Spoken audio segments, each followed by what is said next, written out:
So these things will occur, but my advice to the younger person is in the early years, just whatever you need to do by book or by crook. When I went to Russia, I had to borrow money to go to Russia and East Germany and Bulgaria. I didn't have it in the bank. But those years working with those national teams or learning from those national teams helped give me a knowledge proficiency that was well worth that investment to pay back, right? So that's my advice to the younger ones. Be the best you can be to establish your brand so that later on in life, when you're ready to go out on your own, you are, with regards to a brand that, you're probably one of the best in the area of your field. And if you are truly one of the best, then you have to be paid if people want the best. Do you think a lot of people might be, and I don't know if there's the advent of technology and social media, do you think a lot of people are skipping those steps and thinking, oh, I can, have a brand and a reputation right away without hitting some of those fundamental stages and steps, in their career? Well, I think that social media, listen, I'm far from a social media expert. I'm not on Facebook. I'm not on Instagram. I'm not on anything. All right. And I'm probably the oldest person on this chat, but I think, marketing and social media is very important, especially in today's day and age, without a doubt. Right. But if you're an orthopedic surgeon and you hire the best marketing scheme and you have the best people putting on a website, well, when you walk through the OR doors, it is showtime, and none of that's going to help you. You can either do the job or you can't. And probably the best marketing is word of mouth.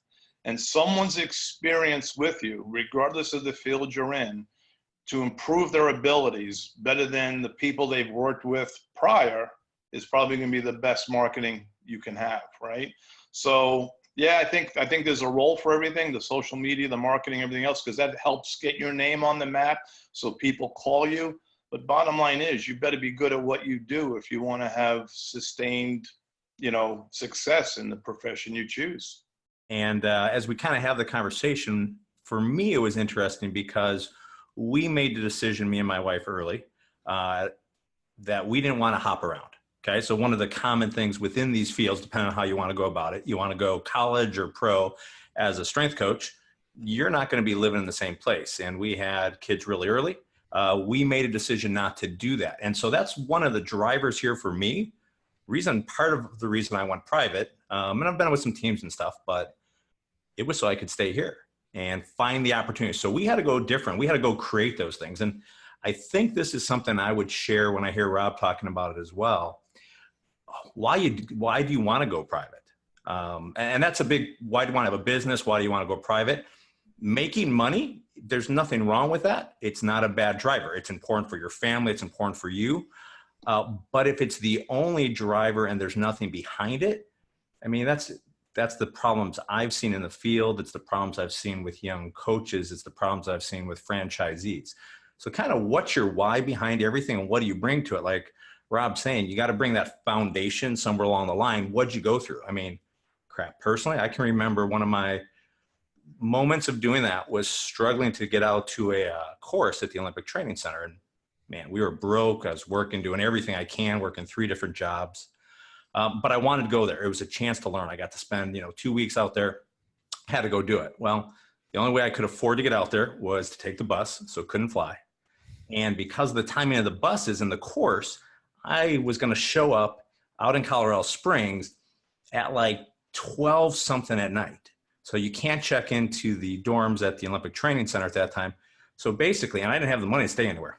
I mean, I just didn't. So I figured out how to walk around all night and stay awake and just suck it up. I think I sat behind some bushes for a little while and took a little nap somewhere at 3 a.m, but you got to do things. Now, I don't recommend going sitting and, spending all night awake, but you are going to go through something, right? And that says a lot. I mean, for me, like when I'm hiring coaches or when I'm looking for coaches too, I can tell you thousands and thousands of resumes here in the US, putting people overseas. I want to see somebody that's stretched to be a professional. It makes a difference. I keep hearing this consistency from my clients about just no time, buzzy things, heat packs, this sorts of thing. Yet they got client, they're packed. They're packed. And I've taken a different approach in all of this and really tried to focus on quality. In the first 10 years of my business, there's been very little marketing except to just try and understand how to develop a better product for these people and offer, you know, a real thoroughness to source identification, things of that nature that are extremely important, treatment planning. These things all take lots of time and effort, yet the system, I find, and maybe it's just me, is just really geared at quick. Like people just want it. They want it now. They don't want to, you know, and so anyway, I wanted you guys' opinion on that. Yeah.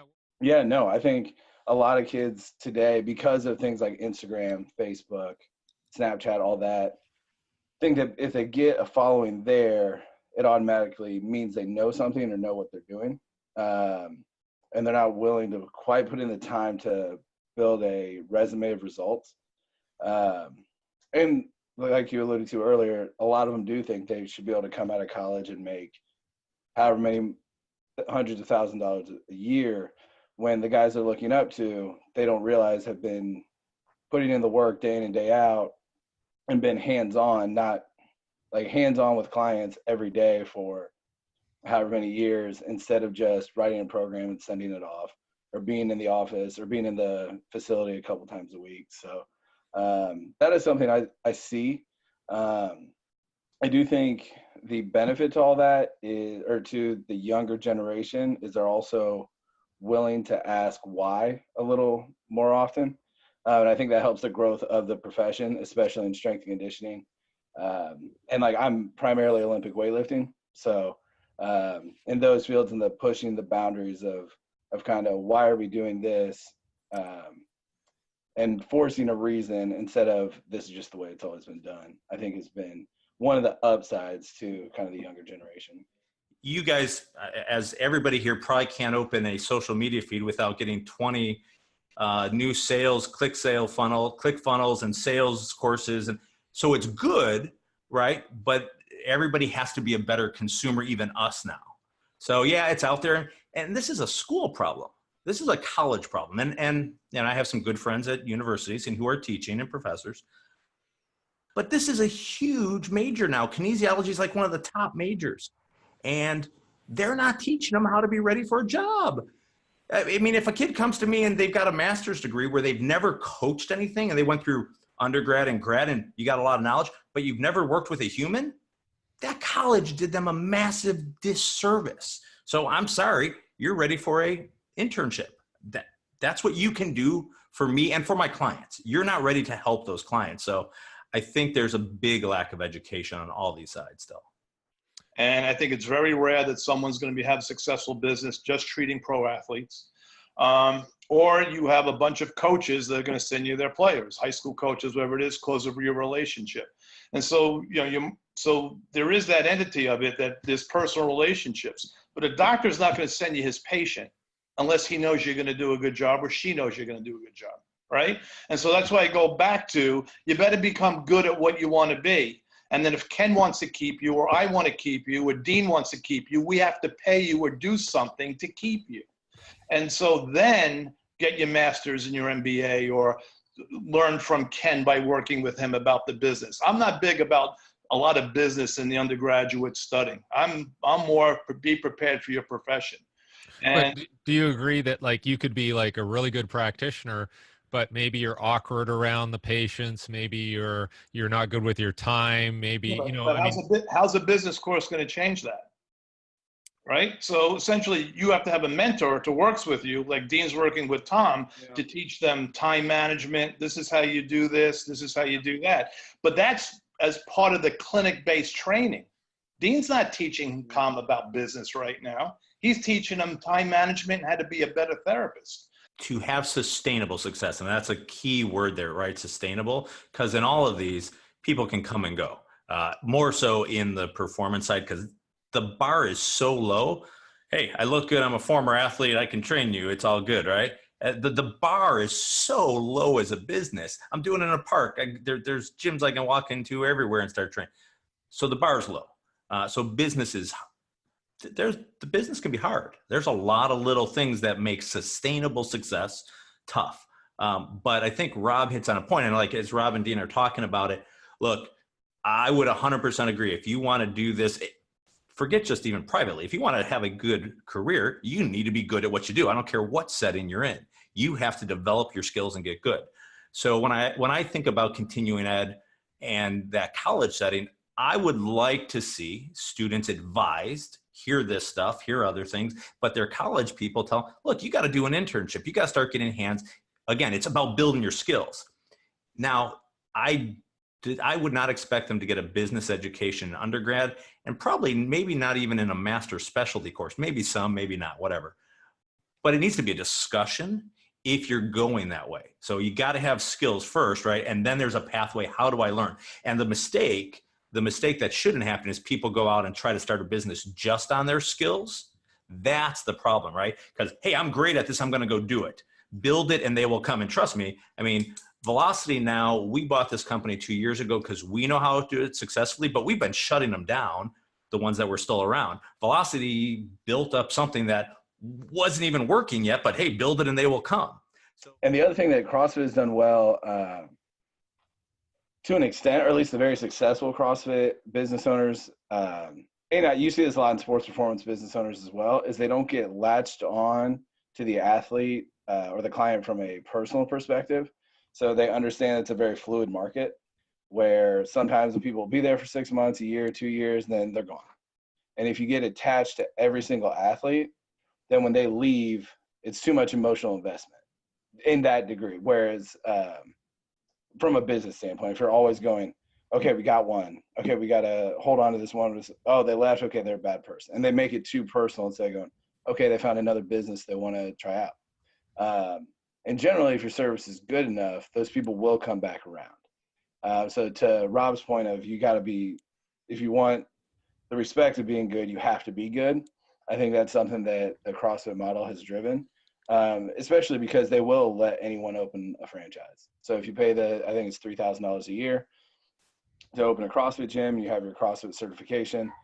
Their whole model is based on, you could have 4 corners with a CrossFit on each one, and it's up to you, the business person, to develop better coaches, to develop a better program, to drive the business that way. So, but yeah, community is for sure something that I've volunteered so much. There's a high school down the street. They got a pretty good AAA football program.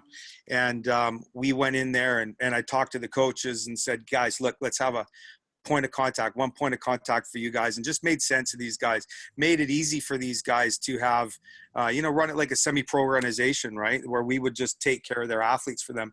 And that's worked out fantastic. The high school. If you want to go into the private sector, like Ken said before, he's gotten strength coaches saying, oh, now I can work 8 hours a day and make a better living than when I was working 14 hours a day, making less money. I'm just going to tell you right now, you could bank on this. I'm sure Dean and Ken will swear by it. When you own a business, the business also owns you. So when someone's on vacation and you can't get coverage, guess who's covering? When someone calls out sick and there's no one to cover those clients, guess who's covering, et cetera, et cetera, et cetera. So you may reap the financial rewards of owning a business, but you're also going to earn those financial rewards. Yeah. Hey, Rob, what did you mean by white space? What do you mean by that? What is white space? White space is an area that you'd like to be that you're not in yet. Look at this, like Derek's in Vancouver. He wants to open up a performance center. There are certain performance centers already established, and there are areas where they're not. That's the white space. Or the white space may be considered, I don't care who's there, I want to be in this part of the town. What's available, for easy commute, accessibility, et cetera, et cetera, et cetera. So white space is just essentially, where do you want to be? And, looking at the proverbial map, so to speak. There's a different growth pathway, sometimes locally in a center when you have that great coach who needs to grow, and probably in some areas in the future, which is actually through kind of this intrapreneurship. And I've always been a big fan. It's kind of the way we've tried to keep Rockstars is, great, what do you want to do? Can you be an intrapreneur? Can I give you that piece?